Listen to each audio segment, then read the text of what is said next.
Good morning Year 3 and welcome to Tuesday's English lesson, and today we are learning to punctuate direct speech. So we're just going to have a look at how speech is used in a fable.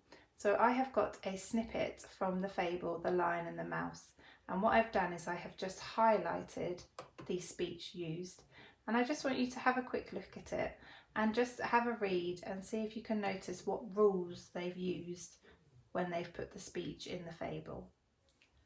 Today we will be practicing how to use speech to record an interaction between the characters. So what you're going to be doing is you're going to be adding any speech that you want to use in your fable to your plans that you completed yesterday. And we're just going to have a quick look at the 5 rules of direct speech. So these are the 5 rules that you need to make sure that you are adhering to when you put your speech in your fable. On my screen then is a mind map, and it is giving you the 5 rules of direct speech. So these are the 5 rules that you must use and you must adhere to when you are using speech in your fable. So the first one is the capital letter at the beginning. So when you are starting a line of speech, you must use a capital letter. The inverted commas around the spoken words. So the inverted commas, they're often referred to as speech marks. Again, these are the 2 little lines that go at the top of the beginning of your sentence and at the end, and that's just to show that somebody is speaking. Punctuation before the final inverted comma, so that means if you are using an exclamation mark or a question mark, it has to go inside the inverted commas or the speech marks. When a new speaker is talking, then you need to use a new line to show that a new speaker is talking.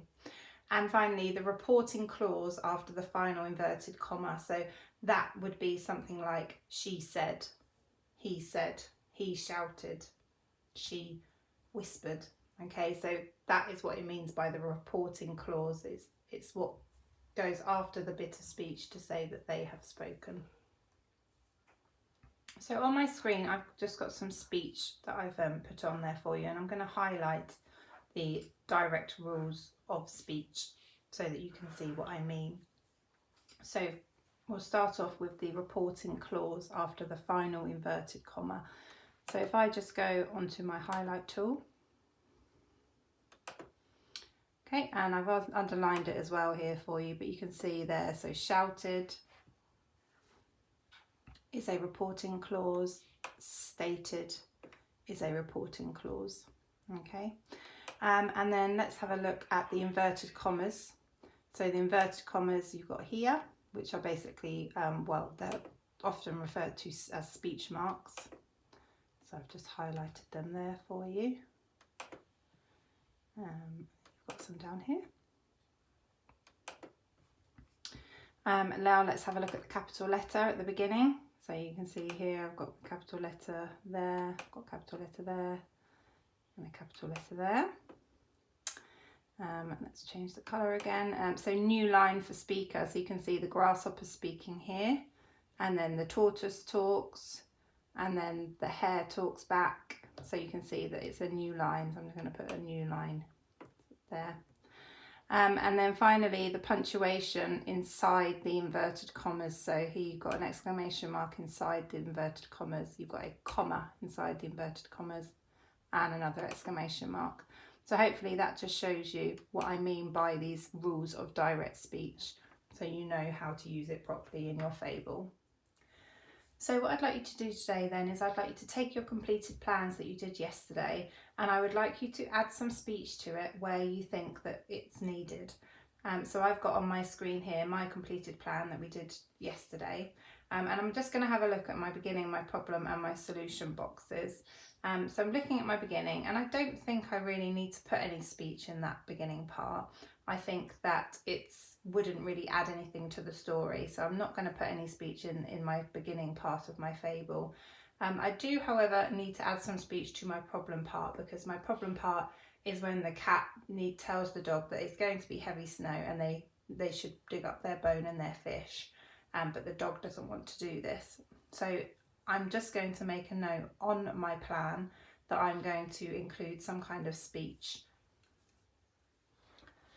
Right, so what I've done then is just at the side here to my plan, because I can't actually fit it on my plan, but hopefully you guys will be able to. If you can't fit it on your plan, then just write it underneath or to the side like I have. I've just written on here a couple of bits of speech that I think I'm going to use in the middle part or the problem part of my fable. So at the top I've got a bit of speech by the cat that says, "I've heard there's going to be heavy snow tomorrow, dog," says cat. And then the next part I've put is, "Maybe we should dig up our bone and fish so we don't lose them under all that snow," suggests cat. And then my final part of speech is going to be, "Don't be so silly, cat. Look at the lovely sunny sky. There is no way it will snow tomorrow. You go ahead. I'm going to lay here and sleep in the warm sunshine," says the dog sleepily. So I've just added those bits of speech there to know that I'm going to put that into my fable, because that will really help tell the story.